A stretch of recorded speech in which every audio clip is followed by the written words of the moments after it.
Hey friends! This is the San Diego Muellers. Today we're going to do our Bible study on Daniel chapter 7. All right, so what happened last time, guys? You want to go first? In Daniel chapter 6. Jesus in the one little eyes. Good try. What happened in Daniel chapter 6? Do either of you remember? I do. Yeah. Wait, Gersh answers. If you know something, go ahead. Okay, so the king Belshazzar made a law.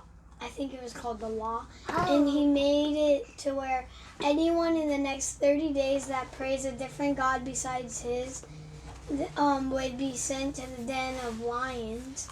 And so then Daniel was caught praying for 3 times each day.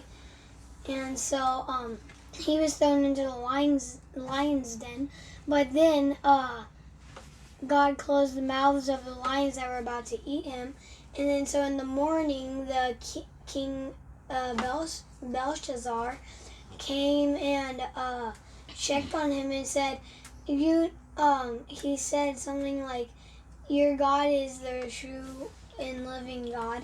And then he sent out that rule that whoever put him inside that den was them and their wives and children would go into the den of lions.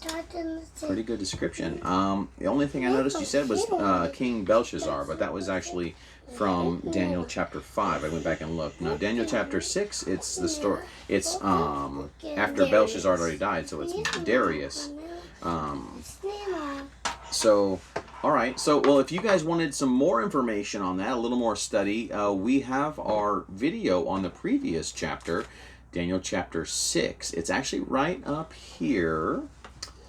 All right. So, if you guys have a Bible, you're welcome to come and follow along with us. We're going to go ahead and get our prayer, our study started by a little prayer. All right. Dear Lord, I thank you so much for this opportunity to sit and just spend some time together reading your word and seeing what you have to reveal to us today. I know that the content can be difficult at times, and I pray that you would open our hearts and our minds to what you want us to learn from this and to take away from it. And I pray that everybody following along with us, that they will experience something from your word today, and you'll apply it to their lives, and we'll apply it to ours as well. And we thank you and we love you. In Jesus' name, amen. Amen. All right, so let's read Daniel chapter 7. All right. Excuse me. In the first year of Belshazzar, king of Babylon, Daniel had a dream and visions of his head while on his bed. Then he wrote down the dream, telling the main facts. Daniel spoke, saying, I saw in my vision by night, and behold, the 4 winds of heaven were stirring up the great sea, and 4 great beasts came up from the sea, each different from the other. The first was like a lion, and had eagle's wings. I watched till its wings were plucked off, and it lifted up from the earth, and made to stand on 2 feet like a man, and a man's heart was given to it. And suddenly another beast, a second like a bear. It was raised up on one side, and had 3 ribs in its mouth between its teeth. And they said thus to it, Arise, devour much flesh. After this I looked, and there was another like a leopard, which had on its back 4 wings of a bird. The beast also had 4 heads, and dominion was given to it. After this I saw in the night visions, and behold, a 4th beast, dreadful and terrible, exceedingly strong. It had huge iron teeth. It was devouring, breaking in pieces, and trampling the residue with its feet. It was different from all the beasts that were before it, and it had 10 horns. I was considering the horns, and there was another horn, a little one, coming up among them, before whom 3 of the first horns were plucked out by the roots. And there in this horn were eyes like the eyes of a man, and a mouth speaking pompous words. I watched till thrones were put in place, and the Ancient of Days was seated. His garment was white as snow, and the hair of his head was like pure wool. His throne was a fiery flame, its wheels a burning fire. A fiery stream issued, and came forth from before him. 1,000 thousands ministered to him. 10,000 times 10,000 stood before him. The court was seated, and the books were opened. I watched them, I watched then because of the sound of the pompous words which the horn was speaking. I watched till the beast was slain and its body destroyed and given to the burning flame. As for the rest of the beasts, they had their dominion taken away, yet their lives were prolonged for a season and a time. I was watching in the night visions, and behold, one like the Son of Man, coming with the clouds of heaven. He came to the Ancient of Days, and they brought him near before him. Then to him was given dominion and glory and a kingdom, that all peoples, nations, and languages should serve him. His dominion is an everlasting dominion, which shall not pass away, and his kingdom the one which shall not be destroyed. I, Daniel, was grieved in my spirit within my body, and the visions of my head troubled me. I came near to one of those who stood by and asked him the truth of all this. So he told me, and made known to me the interpretation of these things. Those great beasts which are four kings, which arise out of the earth. But the saints of the Most High shall receive the kingdom, and possess the kingdom forever, even forever and ever. Then I wished to know the truth about the fourth beast, which was different from all the others, exceedingly dreadful, with its teeth of iron and its nails of bronze, which devoured, broke in pieces, and trampled the residue with its feet, and the 10 horns that were on its head, and the other horn which came up before, with which 3 fell, namely that horn which had eyes and a mouth which spoke pompous words, whose appearance was greater than his fellows. I was watching, and the same horn was making war against the saints, and prevailing against them, until the Ancient of Days came, and a judgment was made in favor of the saints of the Most High, and the time came for the saints to possess the kingdom. Thus he said, the fourth beast shall be a fourth kingdom on earth, which shall be different from all other kingdoms, and shall devour the whole earth, trample it, and break it in pieces. The 10 horns are 10 kings, who shall arise from this kingdom, and another shall rise after them. He shall be different from the first ones, and shall subdue 3 kings. He shall speak pompous words against the Most High, shall persecute the saints of the Most High, and shall intend to change times and law. And then the saints shall be given into his hand for a time, and times, and half a time. But the court shall be seated, and they shall take away from his dominion, to consume and destroy it forever. Then the kingdom and dominion and the greatness of the kingdoms under the whole heaven shall be given to the people, the saints of the Most High. His kingdom is an everlasting kingdom, and all dominions shall serve and obey him. This is the end of the account. As for me, Daniel, my thoughts greatly troubled me, and my countenance changed, but I kept the matter in my heart. So, kind of thick there in content and depth, but so what did you guys take from this chapter? 2 things. One is I think I've heard this story at church once. Okay. And then I actually know, but I'm going to give her a chance. Sure. What did you take from this? Anything stand out to you, or something you remember or don't know about?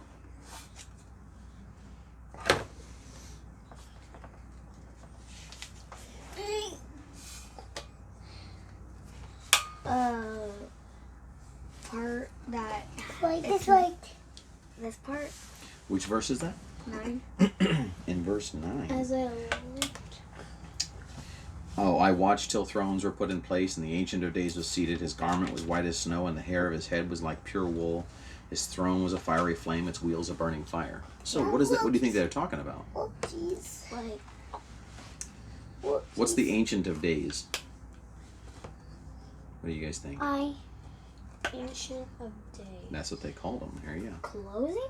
No, so the Ancient, well, they described what he looked like. It said his garment was white as snow. So the Ancient of Days is a person.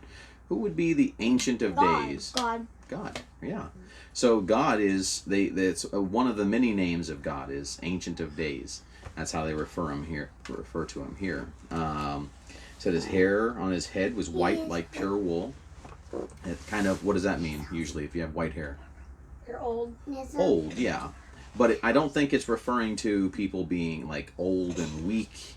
I think it refers to his eternity, how old he is, how long his power is. It's forever. He's always been forever, and he always will be forever. I think that's what it's referring to here, the symbolism. Anything confusing in this chapter?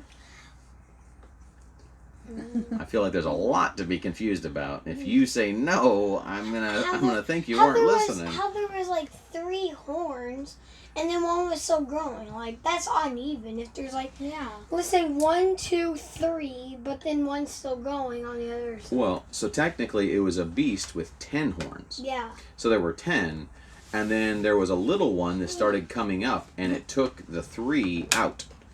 Oh, and it became the single horn. So what that's actually referring to It's like a rhino. No, that's like you could think of it like that for the fact that it's a big horn, but the little horn became large. What it's referring to, most people believe when they study, that this is referring to the Antichrist in the future. So after Jesus comes and takes people away, there's gonna be 7 years where the Antichrist, someone who is doing the opposite of what Jesus did, who's trying to take over, and they want to basically persecute anybody that believes in Jesus and believes in God. They want to, so he'll have 7 years on earth, and so he's going to come from a nation we don't know about. So 10 nations represents 10 kings or 10 kingdoms. Empires. And he's going to come up from one of those, and he's going to take out the power of 3 of them. He's going to take them out, and he's going to be the most powerful, is what's going to happen. He's going to take over and kind of rule all of it. Was it confusing about all the different animals? Yeah, not really. Yeah. Well, so the first one, each of them stand for something. The first one was a lion, right, with wings. Of an eagle, yeah. Yeah. So that one actually refers to Nebuchadnezzar and the Babylonian Empire, because actually outside of the castle, or outside of Nebuchadnezzar's castle, he actually had big lions with wings on them outside of it. But that's not why they used that as imagery, I don't think. But I think the wings imply that his kingdom was swift and it was powerful. He just came through and wiped out everything, conquered everything, and it was just basically one person. His son took over and then was overthrown, right? Belshazzar was taken over. Darius was inside of the next one, which was the bear, right? Yeah. And it kind of said how it says it raised up on one side. So one side of the bear was higher than the other. And the Persians who took over Babylon, they captured Babylon and the kingdom that they had. So the Persians and the Medes, they worked together, but the Persians were the dominant. So I think that's the one that they're saying stood up on or got higher on.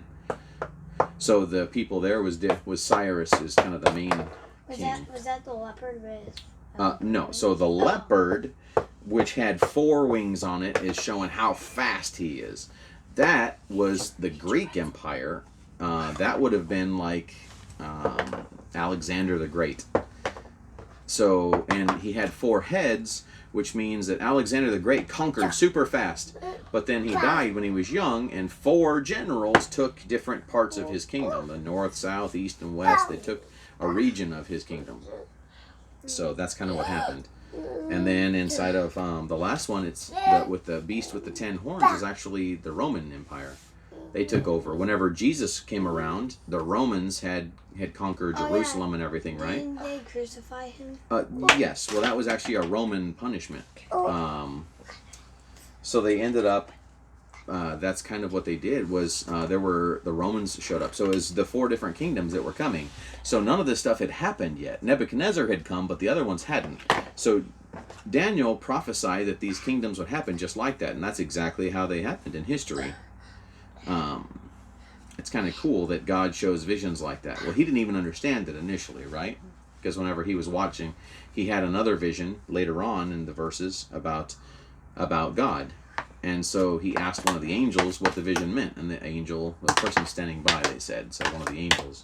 But a lot of really tough stuff to grasp. We don't have to go super deep. It's something that can be studied a lot more. We can always go in more depth on a different study, but for tonight, I think that was pretty good. You guys feel like you understood what happened? Yep. Yeah. Yeah? Okay. You guys have any questions at all? No. No? Okay. Well, do you guys have any questions? If so, comment your question down below. And don't forget to like and subscribe. Be sure to click on the bell icon and turn on notifications for any future videos. If you want to do some Bible studies like this on your own with your family, go ahead and click right over here. We've got a video, a step-by-step guide. And don't forget, a wholesome home makes a healthy heart. Goodbye.